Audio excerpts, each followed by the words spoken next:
نحمده ونصلي على رسوله الكريم أما بعد فأعوذ بالله السميع العليم من الشيطان الرجيم بسم الله الرحمن الرحيم ألم تر كيف فعل ربك بأصحاب الفيل ألم يجعل كيدهم في تضليل وأرسل عليهم طيرا أبابيل ترميهم بحجارة من سجيل فجعلهم كعصف مأكول ألم تر كيف فعل ربك بأصحاب الفيل کیا آپ نے نہیں دیکھا کیا کیا تیرے رب نے ہاتھی والوں کے ساتھ الم یجعل کیدہم فی تضلیل کیا نہیں کر دیا اس نے ان کے مکر کو بیکار وارسل علیہم طیرا ابابیل اور اس نے بھیجے ان پر پرندے غول در غول ترمیہم بحجارۃ من سجیل وہ پھینکتے تھے ان پر پتھر پکی مٹی کے فجعلہم کعصف مأکول بس اللہ نے ان کو کر دیا کھائے ہوئے بھوسے کی طرح۔ سورہ الفیل مکی سورت ہے۔ اس کا نام سورہ الفیل اس لیے ہے کہ اس میں اللہ تعالی نے اس لشکر کا تذکرہ کیا جس نے ہاتھیوں کے ساتھ خانہ کعبہ بیت اللہ پر حملہ کیا تھا، اور اللہ تعالی نے اس کو نشان عبرت بنا دیا۔ یہ واقعہ مشہور روایات کے مطابق رسول اللہ صلی اللہ علیہ وسلم کی ولادت مبارکہ سے 50 دن پہلے رونما ہوا، یعنی آپ صلی اللہ علیہ وسلم اس واقعے کے ہونے کے 50 دن بعد دنیا میں تشریف لائے۔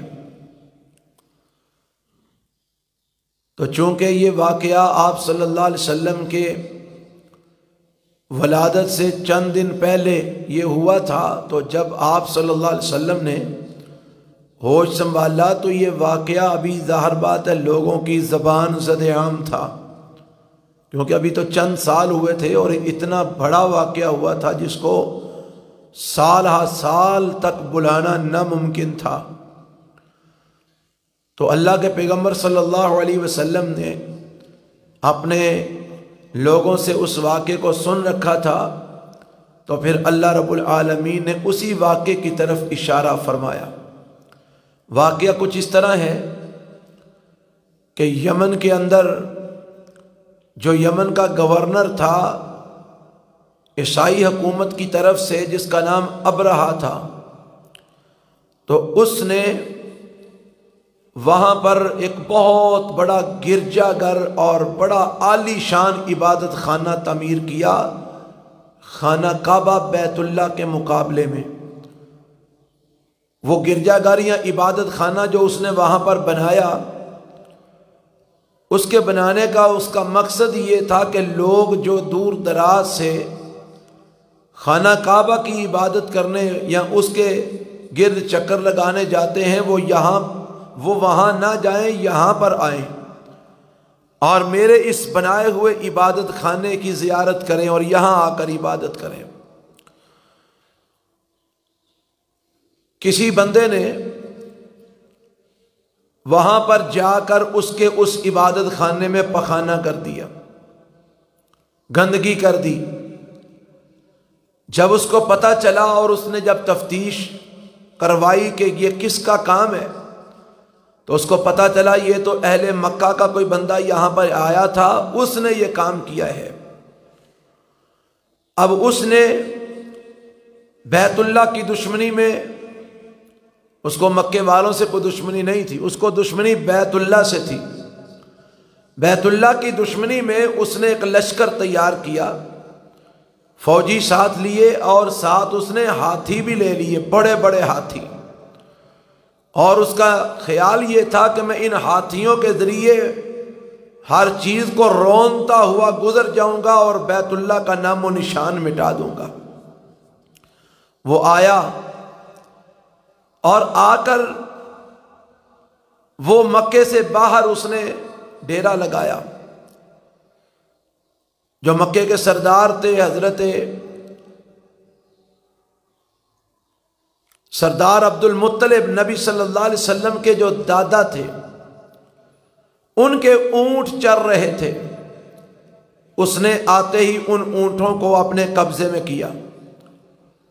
حضرت عبد المطلب کو جب اس بات کی خبر ہوئی کہ میرے اونٹ ابرہہ نے اپنے قبضے میں کر لیے ہیں، تو وہ اس کے پاس گئے اور جا کر کہنے لگے میرے اونٹ تمہارے فوجیوں نے پکڑ لیے ہیں، وہ میرے اونٹ واپس کر دو۔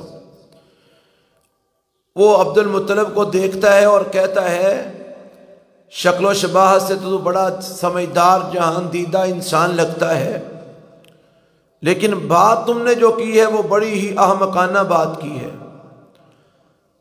تو مکے کا سردار ہے، بیت اللہ کا متولی ہے، اور تجھے پتہ ہے کہ میں بیت اللہ ڈھانے کے لیے آیا ہوں، اور تمہیں اپنے اونٹوں کی فکر پڑی ہوئی ہے، تمہیں بیت اللہ کی فکر ہی نہیں۔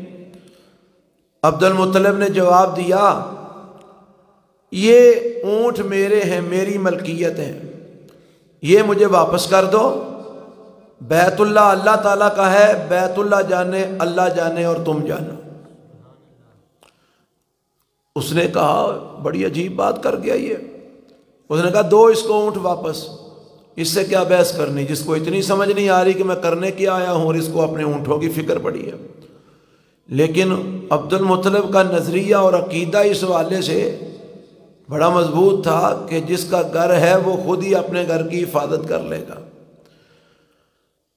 اونٹ لیے واپس آ گئے، اور واپس آ کر بستی والوں کو کہنے لگے، مکے والوں کو، پہاڑوں پہ چڑھ جاؤ اور آج اللہ کی قدرت کا نظارہ دیکھو۔ وہ لوگ دیکھ رہے ہیں، یہ آگے بڑھا، بیت اللہ سے تھوڑا پیچھے ایک وادی آتی ہے جس کو وادی محصر کہا جاتا ہے۔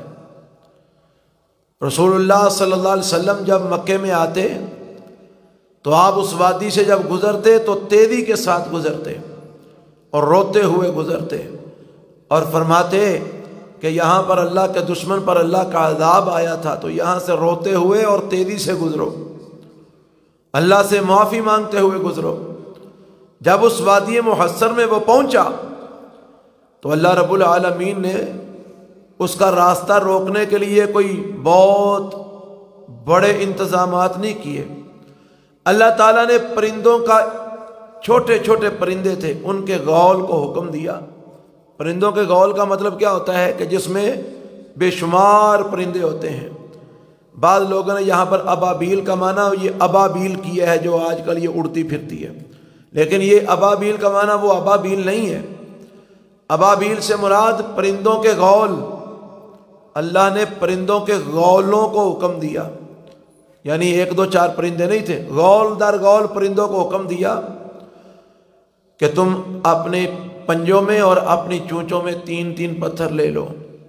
یہ پتھر کس چیز کے تھے؟ قرآن نے لفظ استعمال کیا من سجیل۔ یہ جس طرح مٹی کو پکا کر روڑا نہیں بن جاتا روڑا، اس طرح کے وہ پتھر تھے، پکی ہوئی مٹی کے پتھر تھے۔ تو وہ کتنے تھے؟ مفسرین نے لکھا چنوں کے دانے کے برابر یا مسور کے دانے کے برابر۔ مسر دا دانا ہوتا ہے نا، مسر کے دانے کے برابر یا چنوں کے دانے کے برابر، اتنے وہ کینکر تھے۔ وہ انہوں نے پرندوں نے اٹھا لیے۔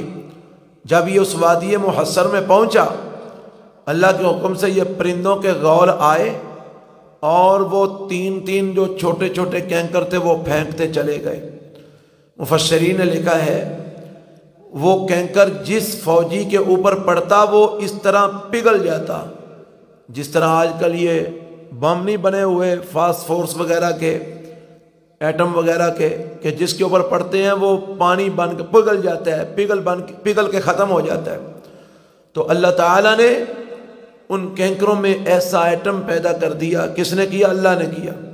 وہ کینکر باریک سا جس فوجی کے اوپر گرتا وہ پگھل جاتا، ختم ہو جاتا، ریزہ ریزہ ہو جاتا۔ ہاتھیوں پہ پڑتا تو ہاتھی ریزہ ریزہ ہو جاتے۔ تو سارا لشکر اللہ نے ان پرندوں کے، چھوٹے چھوٹے پرندوں کے گولوں سے ختم کروا دیا۔ بڑے بڑے ہاتھی مروا دیے اللہ نے، نام و نشان مٹا دیا، فوجیوں کا نام و نشان مٹا دیا، حتیٰ کہ ابرہا بھاگ کر اپنی جان بچاتا رہا، لیکن آخر کار یہ بھی اسی کا شکار ہوا اور واپس اپنے علاقے میں پہنچنے تک یہ بھی ختم ہو گیا، یہ بھی مر گیا۔ ایک فوجی بھی اللہ نے، ایک کافر بھی واپس نہیں جانے دیا۔ کیوں؟ یہ اللہ کے گھر بیت اللہ کو ڈھانے کے لیے آئے تھے۔ اللہ نے بتایا جو میرے گھر کو ڈھانے کے لیے آئے گا میں اس کا نام و نشان مٹا دوں گا۔ اللہ اپنے گھر کی حفاظت کرتا ہے اور آج تک کر رہا ہے، اور انشاءاللہ جب تک اللہ رب العالمین اس بیت اللہ کو سلامت رکھنا ہے دنیا میں، اللہ اس کی حفاظت کرے گا۔ حضرات، یہ وہ واقعہ ہے جس واقعے کی طرف اللہ نے اس صورت میں اشارہ کیا ہے، اور اشارہ اس طرح کیا ہے، الم تر کیف فعل ربک باصحاب الفیل، کیا آپ نے نہیں دیکھا ہاتھی والوں کی طرف اللہ نے ان کے ساتھ کیا کیا ہے؟ سوال پیدا ہوتا ہے، یہ واقعہ تو رسول اللہ صلی اللہ علیہ وسلم کی ولادت سے 50 دن قبل ہو چکا تھا، ابھی آپ پیدا بھی نہیں ہوئے تھے۔ تو اللہ فرما رہا ہے کیا آپ نے دیکھا نہیں؟ یہاں سے کئی لوگ جن کا عقیدہ خراب ہے بیچاروں کا، وہ اس کا معنی یہ کرتے ہیں کہ رسول اللہ صلی اللہ علیہ وسلم دنیا پہ آنے سے پہلے بھی سب کچھ جانتے تھے۔ بد عقیدہ ہے، غلط عقیدہ ہے، کتاب و سنت کے خلاف عقیدہ ہے۔ یہ مطلب نہیں ہے کہ آپ دیکھ رہے تھے، مطلب یہ ہے یہاں پر رویت بمعنی علم کے ہے، رویت بمعنی علم کے ہے، دیکھنا بمعنی جاننے کے ہے۔ اور اللہ نے اس کی مثال قرآن مجید میں کئی جگہ پر دی ہے۔ سورہ یاسین میں اللہ فرماتے ہیں اولم یر الانسان انا خلقناہ من نطفہ فاذا هو خصیم مبین، کیا انسان نے دیکھا نہیں کہ ہم نے اس کو نطفے سے پیدا کیا ہے؟ تو کیا انسان جب پیدا ہو رہا تھا وہ دیکھ رہا تھا کہ میں پیدا ہو رہا ہوں؟ کس چیز سے پیدا ہو رہا ہوں؟ نہیں۔ اس یہاں پر کیا مطلب ہے کہ کیا انسان کو علم نہیں؟ دیکھا نہیں مطلب کیا انسان کو علم نہیں؟ تو جو معنی وہاں پر ہے وہی معنی ارائیتا یا ترا کا یہاں پر ہے۔ علم تارا، کیا آپ کو علم نہیں ہوا اس بات کا، کیا آپ نے جانا نہیں؟ کیف فعل ربک باصحاب الفیل، تیرے رب نے ہاتھی والوں کے ساتھ کیا کیا؟ وہ جو ہاتھی لے کے بیت اللہ ڈھانے آئے تھے ان کے ساتھ اللہ نے کیا سلوک کیا؟ آپ کو علم نہیں؟ الم یجعل کیدہم فی تضلیل، کیا اللہ نے ان کی تدبیر کو، ان کے مکر کو بیکار نہیں کر دیا؟ قید کا معنی مکر، جو وہ سوچ کے آئے تھے منصوبہ، تضلیل کا معنی گمراہی، اندھیرا، اور مراد اس سے بیکار ہونا۔ کیا اللہ نے ان کی تدبیر اور منصوبے کو اللہ نے بیکار نہیں کر دیا؟ وہ منصوبہ کیا لے کے آیا تھا؟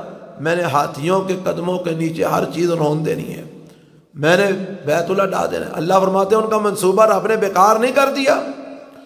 وارسل علیہم طیرا ابابیل، اور اللہ نے اپنے گھر کی حفاظت کے لیے ان کے اوپر پرندوں کے غول بھیجے۔ طیرا ابابیل کا معنی پرندوں کے غول بھیجے، غول در غول پرندے ان پر بھیجے۔ وہ کیا کرتے تھے؟ ترمیہم بحجارۃ من سجیل، وہ پھینکتے تھے ان پر نکیلے کینکر، جو پکی مٹی کے کینکر ہوتے ہیں، پتھر، وہ ان پر پھینکتے تھے۔ فجعلہم کعصف ماکول، اللہ نے ان کو کر دیا کھائے ہوئے بھوسے کی طرح۔ یہ جانور چارہ کھاتے ہیں نا، بھینسیں، گائے وغیرہ، تو جب یہ چارہ کھاتے ہیں تو چغالی کرتے ہیں، چغالی کرتے ہوئے بعض اوقات ان کے منہ سے وہ چارہ جو ہے نا وہ باہر گرتا ہے، تو اس کی کیا کیفیت ہوتی ہے؟ بالکل وہ ملیا میٹ ہو چکا ہوتا ہے، نیست و نبود اس کی حقیقت ختم ہو چکی ہوتی ہے، وہ بھوسا بن چکا ہوتا ہے۔ ایسے ہی ہوتا ہے نا، اللہ فرماتا ہے جس طرح وہ کھایا ہوا بھوسا ہوتا ہے نا، اس طرح ہم نے ان کو کر دیا، ریزہ ریزہ کر دیا ہم نے ان کو، نام و نشان مٹا دیا ہم نے ان کا۔ تو یہ صورت بیان کر کے جس طرح سے اگلی صورت سورہ قریش جو ہم نے پرسوں پڑھی تھی، جس میں اللہ نے اپنے احسان کا تذکرہ کیا کہ قریش کے لیے اللہ نے سردیوں اور گرمیوں کے سفر کی الفت ڈال دی۔ حالانکہ یہ سردیوں اور گرمیوں کا سفر قریش کے لیے بڑا مشکل تھا، تپتی ہوئی صحراؤں میں سفر کرنا، لیکن اللہ نے ان کے دلوں میں اس کی الفت ڈال دی۔ یہ اللہ نے احسان کیا۔ اور ایک احسان یہ کیا کہ جب قافلے کوئی لٹنے سے بچتا ہی نہیں تھا تو یہ یمن اور شام کے علاقوں میں سفر کرتے تھے، لیکن ان کو کوئی لوٹتا ہی نہیں تھا۔ کیوں؟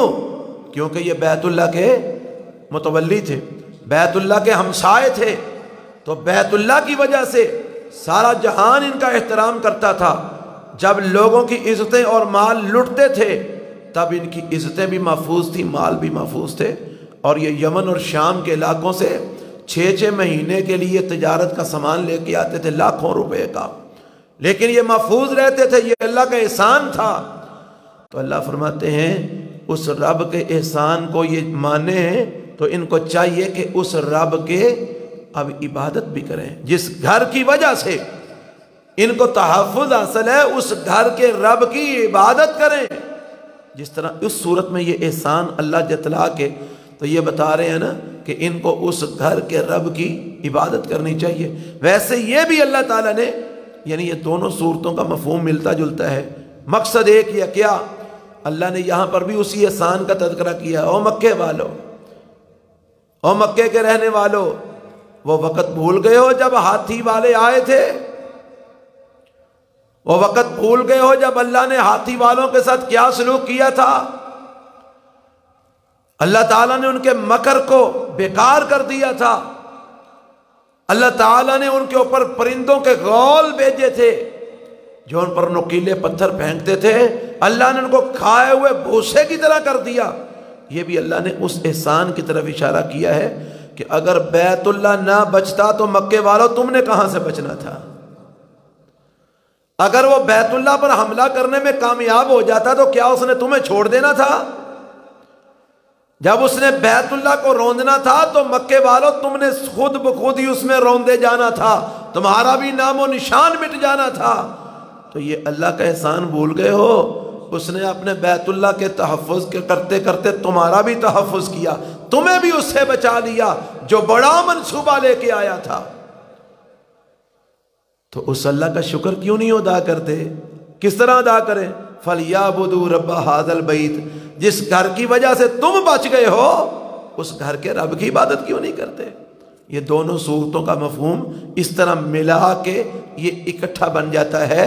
دونوں صورتوں میں اللہ نے اپنے احسان یاد دلا کر دعوت یہ دی ہے، فَلْيَعْبُدُوا رَبَّ هَذَا الْبَيْتِ، کہ جس اللہ نے اس گھر کی حفاظت کی، اس گھر کے ساتھ ساتھ تمہاری حفاظت کی، تمہاری طرف کسی دشمن کو پہنچنے تک نہیں دیا، یعنی بیت اللہ کو تمہارے سامنے آڑ بنا دیا اور بیت اللہ کی حفاظت میں اللہ نے اس کا نام و نشان مٹھا دیا، اور تم اس گھر، جس گھر کی وجہ سے تم بچے ہوئے ہو، اس گھر کے رب کی عبادت کیوں نہیں کرتے؟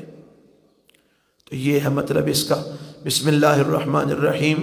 الم تر کیف فعل ربک باصحاب الفیل، کیا آپ کو نہیں معلوم، آپ نے نہیں دیکھا کیا کیا تیرے رب نے ہاتھی والوں کے ساتھ؟ الم یجعل کیدہم فی تضلیل، کیا اس نے نہیں کر دیا ان کے مکر کو بیکار؟ وارسل علیہم طیرا ابابیل، اور بھیجے ان کے اوپر پرندوں کے غول، ترمیہم بحجارۃ من سجیل، وہ پھینکتے تھے ان کے اوپر نوکیلے پتھر، پکی مٹی کے پتھر، فجعلہم کعصف مأکول، پس کر دیا ان کو کھائے ہوئے بھوسے کی طرح۔ سبحانک اللہم و بحمدک، اشہد ان لا